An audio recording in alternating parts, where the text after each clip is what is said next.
Friends, উত্তর পূর্ব ভারতে কিন্তু দুর্যোগপূর্ণ পরিস্থিতি বজায় রয়েছে এবং এই পরিস্থিতি কিন্তু সমানেই বজায় থাকবে এবং বাংলাদেশের উত্তর পূর্ব দিকে কিন্তু এই পরিস্থিতি বজায় থাকবে, আমি আপনাকে যেমনটা বলেছিলাম। তবে আরও বেশি অনেক ডিটেলে আজকে আমি ভিডিওটা দিতে চলেছি, প্লাস সাইক্লোনেরও আপডেটের ব্যাপারে আমি কিছুটা পরিমাণে বলবো, তো ভিডিওটাকে একদমই স্কিপ করবেন না। So hi guys, welcome back to my YouTube channel weather explorer. আর ওয়েদারে আরও একটা লেটেস্ট আপডেট নিয়ে আমি আপনাদের সামনে চলে এসেছি। সো ফ্রেন্ডস, চলুন ভিডিওটা শুরু করা যাক। এই মুহূর্তে ফ্রেন্ডস আপনি যেমনটা দেখতে পাচ্ছেন যে শিলচর, তারপরে হচ্ছে কোলাশিব, তারপরে নোংবা, তারপরে ইম্ফল, এই সমস্ত জায়গাতে কিন্তু উত্তর পূর্ব ভারতের এই জায়গাগুলোতে এই মুহূর্তে কিন্তু বজ্রবিদ্যুৎ সহ বৃষ্টিপাত চলছে এবং হালকা কিন্তু কোথাও কোথাও কালবৈশাখীর পরিস্থিতিও রয়েছে। এছাড়াও কিন্তু গুয়াহাটি, মানে আসামের বাকি জায়গাগুলোতেও গুয়াহাটি, তারপর হচ্ছে পথসরা, খুরপেটিয়া, এই সমস্ত জায়গাতে কিন্তু বৃষ্টিপাত চলতে থাকবে। এবং ফ্রেন্ডস, এবারে আমি হিটওয়েভের কথাতে চলে আসছি আর বৃষ্টি বজ্র আর সাইক্লোনের কথাতেও চলে আসছি। দেখুন ফ্রেন্ডস, হিটওয়েভের যদি কথা বলি, তো ঝাড়খণ্ড এবং বিহারের কিছু কিছু জায়গাতে কিন্তু এখন হিটওয়েভ চলছে।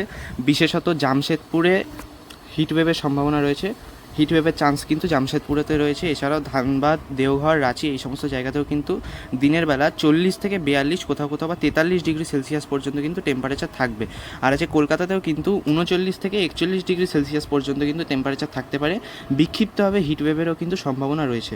এছাড়াও পশ্চিম মেদিনীপুরেতেও কিন্তু 41 থেকে 42 ডিগ্রি সেলসিয়াস পর্যন্ত কিন্তু আজকে উঠতে পারে। এবং রাজশাহী, মালদা, কলাই, ওই সমস্ত জায়গাতেও কিন্তু 41 থেকে 42 ডিগ্রি, অর্থাৎ আজকে পশ্চিমবঙ্গ আর বাংলাদেশের উত্তর পশ্চিম দিক এবং ঝাড়খণ্ডেতে আজকে কিন্তু সবচেয়ে বেশি পরিমাণে গরম থাকার সম্ভাবনা। আর বিহারেতে কিন্তু এই গরম চলতে থাকবে, তবে 39 থেকে 40 ডিগ্রির মধ্যেই আজকে সীমিত থাকবে। ধানবাদ অর্থাৎ ঝাড়খণ্ডের অন্যান্য জায়গাতে কিন্তু আজকে রেইনফলের সেরকম একটা চান্স নেই। তবে যেমনটা গতকালও হয়েছিল, কিছুটা পরিমাণে কিন্তু মুর্শিদাবাদ, নলহাটি, রাজশাহী, জঙ্গিপুর, ওইসব দিকেতে কিন্তু বজ্রবিদ্যুৎ সহ হালকা একটু বৃষ্টিপাত হয়েছিল।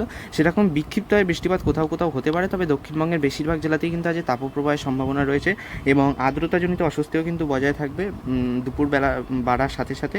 তো সেই জন্য কিন্তু বৃষ্টিপাতের সম্ভাবনা আজকেও দক্ষিণবঙ্গের জেলাগুলিতে সেরকম একটা নেই। একদম উত্তরের দিকে দার্জিলিং, জলপাইগুড়িতেও বৃষ্টিপাতের খুব একটা সম্ভাবনা নেই, তবে ওরকমভাবে উত্তর পূর্ব ভারতে কিন্তু বৃষ্টিপাত চলতে থাকবে। এবার আমি বৃষ্টিবজ্র মোডেতে আপনাকে বলি, অর্থাৎ 27 তারিখের, মানে শনিবার তো 26 তারিখ, রবিবার 27 তারিখ থেকে কিন্তু একটু একটু করে দক্ষিণবঙ্গের বিভিন্ন জেলাতে কিন্তু কালবৈশাখীর সম্ভাবনা বাড়তে থাকবে।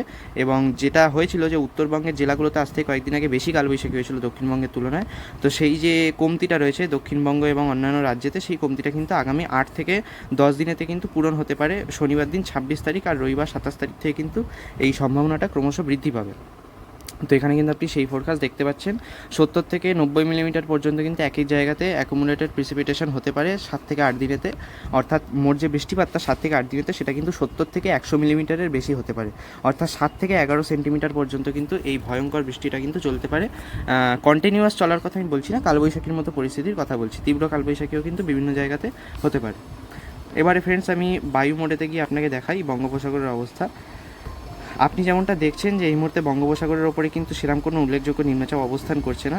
তো এই যে নিম্নচাপের সম্ভাবনাটা আমি কিন্তু বিভিন্ন অ্যাপ্লিকেশান, তারপরে বিভিন্ন ওয়েবসাইট থেকে কিন্তু আমি চেক আউট করছি এবং সেখান থেকে কিন্তু আমি যেটা বুঝতে পারছি যে বঙ্গোপসাগরেতে কিন্তু মে মাসের 7 থেকে 8 তারিখের পর থেকে কিন্তু কিছুটা আনস্টেবল পরিস্থিতি তৈরি হতে পারে, যেটা কিন্তু এবছর মে মাসের 13 থেকে 14 তারিখ বা তার পরবর্তী সময়তে গিয়ে কিন্তু নিম্নচাপ হিসেবে কিন্তু সৃষ্টি হতে পারে। তার সম্ভাবনা কিন্তু এখন বিভিন্ন অ্যাপ্লিকেশনেতে দেখিয়েছে এবং আমিও কিন্তু আপনাকে সেই আপডেটটাই দিচ্ছি। এবারে কথা হচ্ছে যে এখনও পর্যন্ত ঘূর্ণিঝড়টার ব্যাপারে বিশেষ কিছু আপডেট ভালোভাবে পাওয়া যায়নি, তবে ঘূর্ণিঝড়টা কিন্তু মে মাসের 14 তারিখ বা 15 তারিখের পরে কিন্তু তৈরি হতে পারে। এখনও পর্যন্ত কিন্তু সেই খবর আমরা আশা করছি। এবারে দেখুন ফ্রেন্ডস, এই হিটওয়েভের পরিস্থিতি কিন্তু শনিবার 26 তারিখ অবধি প্রায় সব রাজ্যতেই চলতে থাকবে ভারতের। আর আর্দ্রতাজনিত অস্বস্তি কিন্তু আমাদের এই পূর্ব ভারতেতে কিন্তু বজায় থাকবে।